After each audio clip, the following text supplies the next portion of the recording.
Emmanuel Bocry, bonsoir. Bonsoir. Vous êtes météorologiste, prévisionniste, directeur de l'unité média de Météo France. Alors, les Antilles françaises, Saint-Martin, Saint-Barthélemy, ont été balayées toute l'après-midi par cet ouragan de force 5, Irma. On va voir des images. Le vent, je crois, il y a eu des pointes de vitesse à plus de 300 km/h. Ça veut dire que le vent va à la vitesse d'un TGV, c'est ça? Oui, il s'agit de rafales de vent locales. Le vent moyen est plutôt aux alentours de 200-250 km/h. Et à 300 km/h, ce sont des pointes. Alors attention, localement, il peut y avoir un peu plus. Le problème, c'est qu'on n'a pas forcément des instruments de mesure au bon endroit. Et surtout, beaucoup de nos instruments sont en train d'être détruits par l'ouragan. Ah, c'est-à-dire que ça balaye tout, y compris les unités de Météo France là-bas qui, du coup, ne peuvent plus rien mesurer. On a toujours des équipes qui travaillent en permanence. Ouais. On a Saint-Barthélemy et Saint-Martin, il y a du monde qui travaille, mais il y a la Guadeloupe, la Martinique qui sont là en relais.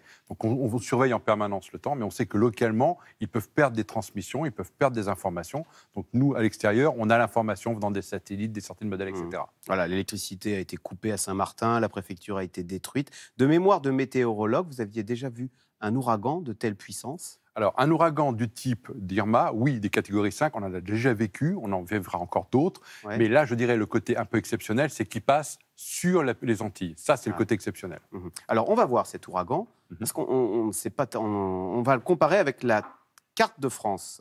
Et on s'aperçoit que c'est immense, un ouragan. Un ouragan, c'est un des gros événements météorologiques. Si on prend Irma, Irma a pris naissance à l'est de l'Atlantique, au large des côtes africaines, au 30 septembre. Il a traversé tout l'Atlantique avec des eaux très chaudes, c'est pour ça qu'il a pu se gonfler, c'est pour ça qu'il a pu monter en puissance et arriver jusqu'à la catégorie 5, et il est arrivé sur les Antilles. Donc, comment ça se passe quand ce monstre traverse une île? Il paraît qu'il y a eu 3 phases à Saint-Barthélemy. Au début, le vent monte, racontez-nous, là, jusqu'à l'œil du cyclone, etc.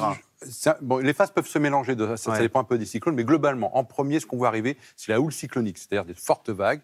À Saint-Barthélemy et Saint-Martin, on est monté jusqu'à 10-12 mètres de vagues. C'est énorme. Donc ça, c'est ce qui arrive en premier. Ensuite, on a des rafales de vent qui commencent à arriver. Le vent moyen augmente aussi, parce que c'est-à-dire que l'œil du cyclone se rapproche. Et plus vous rapprochez de l'œil du cyclone, plus le vent va devenir violent. Il va y avoir des pluies aussi très violentes. Au moment où vous arrivez dans l'œil du cyclone, cette espèce de trou qu'on voit sur les images satellites. Mais alors, il est de quelle taille, ce trou? Alors, là, actuellement, il est de l'ordre de quarantaine de kilomètres, 35 à 40 kilomètres. C'est un temps calme, ça va durer 1 heure, 1 heure et demie. Alors, on passe d'un vent violent, gigantesque, à tout d'un coup, un calme plat. Une espèce de calme plat. Alors, ce qui est même pire, c'est que quand vous êtes avant l'arrivée du mur de l'œil, vous avez des tas de projectiles qui volent, vous avez des objets qui volent, c'est apocalyptique. Et brutalement, quand l'œil arrive, vous avez une sorte de calme, entre guillemets. Il va se passer 1 heure et demie de calme. Alors, les gens peuvent sortir. Il ne faut surtout pas sortir, il faut rester confiné. Le deuxième paroi de l'œil va arriver, et là, le vent va souffler très fort, mais dans le sens inverse, parce que ça tourne automatiquement. Et après, on va avoir les différents passages de pluie. Petite parenthèse, Emmanuel Bocry, vous avez employé le mot « œil du cyclone ». C'est quoi la différence entre un cyclone et un ouragan? Parce que là, on parlait d'un ouragan. Alors, les cyclones, ce sont des gros événements météorologiques qui couvrent dans les zones tropicales, on voit un gros système qui tourne. Au début, on appelle ça des dépressions tropicales, et en fonction de la vitesse, on va les nommer. Et quand on va arriver à une certaine vitesse, on va appeler ça des ouragans. Mais les ouragans, les dépressions tropicales, c'est un peu la même bestiole, sauf que c'est à des étapes de maturité différentes. Alors, c'est un peu la même chose. La semaine dernière, il y avait Harvey en Louisiane, Texas. On se souvient de Katrina. C'est une région qui est c'est la région la plus propice du monde à être balayée par des ouragans? C'est une des grandes régions cycloniques. Et c'est pas compliqué, un cyclone, pour qu'il naisse, il a besoin d'eau chaude, d'eau très chaude.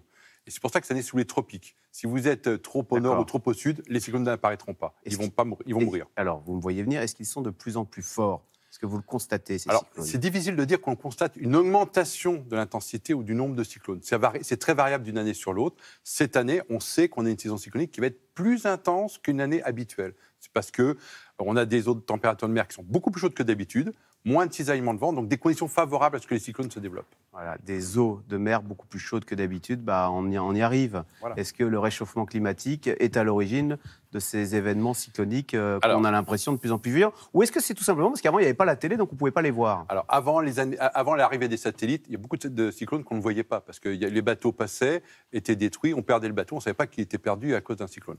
Avec l'arrivée des satellites, maintenant, on voit très bien le nombre de cyclones. En moyenne, sur l'Atlantique Nord, on a à peu près 12 cyclones par an. C'est une moyenne. C'est variable d'une année sur l'autre. Et quelquefois, on a des cyclones qui sont peu intenses et d'autres des cyclones qui sont extrêmement intenses. Par contre, vis-à-vis du changement climatique, on ne peut pas dire que ces cyclones-là sont la trace des changements climatiques. Par contre, ce qu'on sait, c'est que le changement climatique, on devrait avoir à peu près autant de cyclones, mais il devrait être beaucoup plus intense. C'est curieux cette prudence de scientifiques que vous... Non, je dis ça parce que on a quand même l'impression que le climat se déglingue sous nos yeux. Je ne sais pas, cet été, comme tous les vacanciers, vous avez dû être frappé par ces épisodes pluvieux. Et puis tout d'un coup, il y a eu trois pics caniculaires quand même, non? Alors, des canicules... Et moi, on disait, mais autrefois, il n'y avait pas ça. Alors, c'est vrai qu'il y a plus de canicules que ce qu'on avait autrefois, mais je dirais le meilleur signal du changement climatique, on a regardé l'évolution des températures de la France entre 1900 et 2000. Et la France a gagné en moyenne 1 degré de température. En moyenne. Ça veut dire que ça, c'est quelque chose de fantastique. Mais ça paraît rien, 1 degré en moyenne, mais on a vu qu'il y avait des 50 degrés. On se dit, mais comment on va terminer le siècle? Parce qu'on a l'impression que c'est sous nos yeux et que ça va beaucoup plus vite que ce que vous nous racontez, le dérèglement. Les pronostics, malheureusement, je dirais que l'été de 2013 et l'été qu'on vient de vivre, ça sera quelque chose d'assez classique pour 2050. Ça ne sera pas un été exceptionnel, ça sera un été classique, la chaleur.